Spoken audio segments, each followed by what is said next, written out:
Thank you for joining me for another interview. Back in January 2020, I was introduced to this amazing organization that teaches kids empathy and friendship among students with disabilities and their peers. I am so very excited to introduce all of you to the executive director and the Nora Vice Lauren. Hi, Dee Dee. Thank you for having me. Thank you so much for joining me. How are you today? You know, just a year into the pandemic, just one foot in front of the other, but I'm doing well. Thank you. I'm very excited to be included. I'm a huge fan of this series, as you know, and I'm very excited to be a part of it. Yes! You have an amazing organization and obsessed with it. You are very kind. Laura, I know in August you did a piece on dead dogs. Mhm. And in that piece, you said you were never taught about disability. Can you please talk a little bit about? Sure. Yeah. So, as I sort of look back on my childhood and the things that I learned about in terms of diversity, I did learn about, race. I learned about religion. I learned about sexual orientation. These were conversations I was having in my social studies classes and in my Sunday school classes. And I understood that not all people are the same, that we come from different places, speak different languages, have different heritages, beliefs. I was sort of left to make sense of disability on my own based on what I saw in the world around me. And that was a missed opportunity because, by the time I had reached adulthood, I had formed all of these opinions about disability that were wrong and unhelpful to me and to others. And I started wondering, what are people teaching about disability now? And when I started looking into that 5 years ago, I realized the answer is still not much. That's what our organization is trying to do, is create curriculum that helps kids understand that disability, like all forms of human diversity, is natural, to be expected, that, it's a part of identity, that it doesn't always have to be someone's, main focus of their identity, but that it can be. So that's what I was trying to communicate in my talk, was like, there's just an opportunity that needs to be filled. I love to be honest. My parents had me 34 years ago, and they were told your baby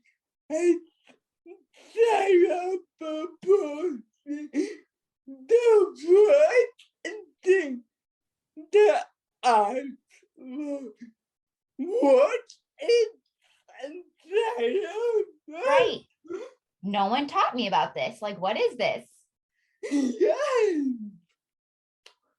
you and Nora who hates a disability and as a mother, you teach her things every day.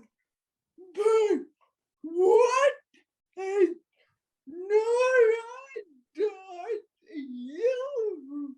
That is such a good question. I'm sure she teaches me way more than I teach her, although I do try. I think the most exciting thing that Nora has taught me, and I was actually talking about this with my coworkers today, is that there are so many ways to do things.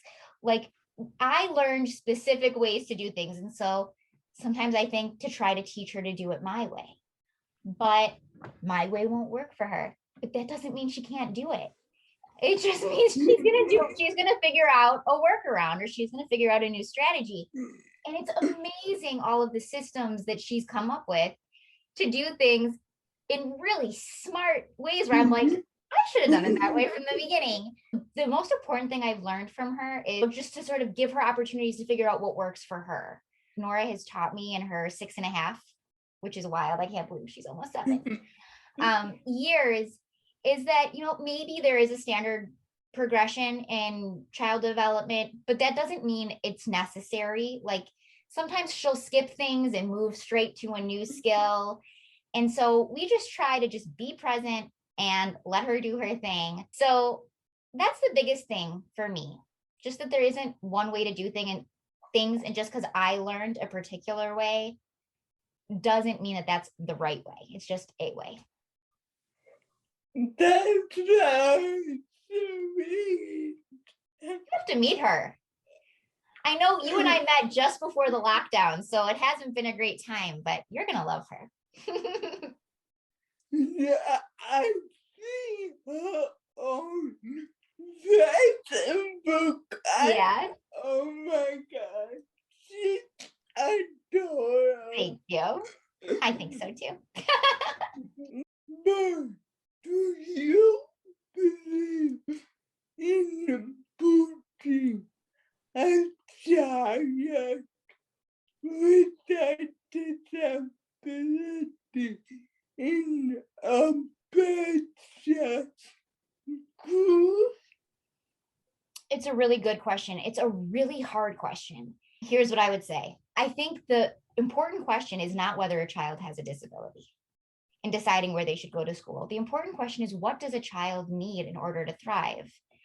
And many kids with disabilities and without disabilities will do great in a public school environment where they have, access to each other. They can learn from their peers. They have curriculum that may be differentiated or modified for them. I don't think there is a right school for kids with disabilities, just like I don't think there's a right school for kids without disabilities. I think we need to ask ourselves as parents, what do our, and really what we have to do is ask our kids, what do you want? And, what do you need in order to have your needs met? Now, I will tell you very frankly that Nora is in a therapeutic school. And that was not what I had anticipated, because obviously I believe in inclusion and I wanted her to attend public school.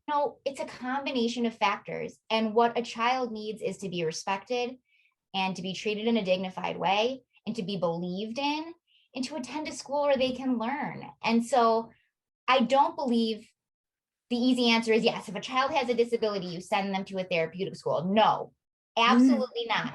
However, do some kids benefit from therapeutic programs? Of course. Do some kids benefit from being homeschooled? Of course. I mean, the question is just, do you know your child and how can you support them? Do you believe in teaching people with disabilities not to say that are disabled?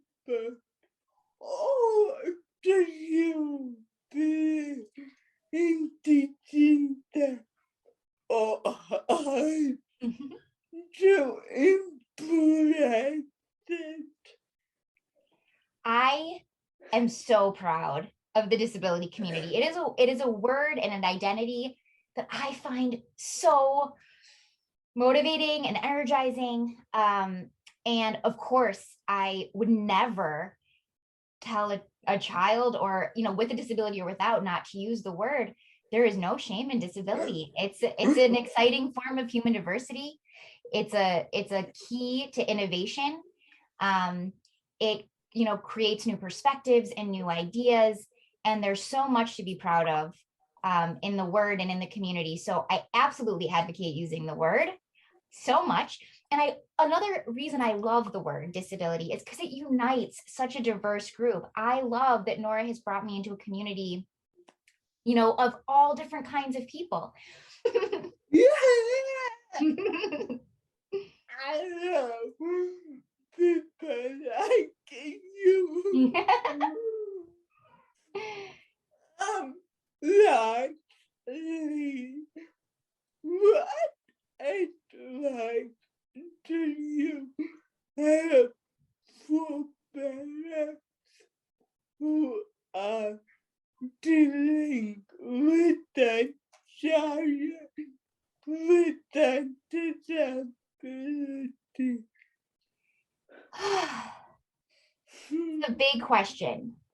I think the very first thing that I would recommend to all parents who have a child who's been diagnosed with something or has a disability that's undiagnosed, um, is to very first and foremost learn about ableism and analyze your own beliefs about disability, because you need to get right with disability.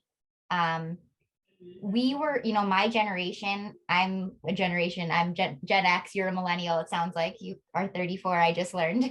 But, we were socialized to believe that disability is something sad. And so I think a lot of parents spend a lot of time mourning. And that,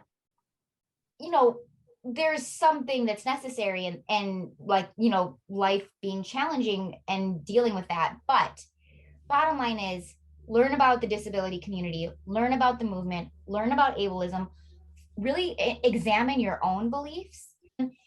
The next sort of bit of advice is to let your kid lead the way. I think so many of us think that, doctors or therapists are going to have answers about where our kids are heading or what's the next best thing for them, but our kids know themselves, and we can take our cues from them. And also, anybody who's watching who's a parent, if you want to call me, I'm available for informal therapy. I'm not, a professional, but I've had some years at this. I will share this video with you. There is anyone like that like I do. Click on her name. She's amazing. You're so sweet. Thank you so much. Thank you for having me. I really enjoyed this. All right, everybody. I hope you enjoyed this interview with Laura. Thank you. Have a wonderful day. Bye.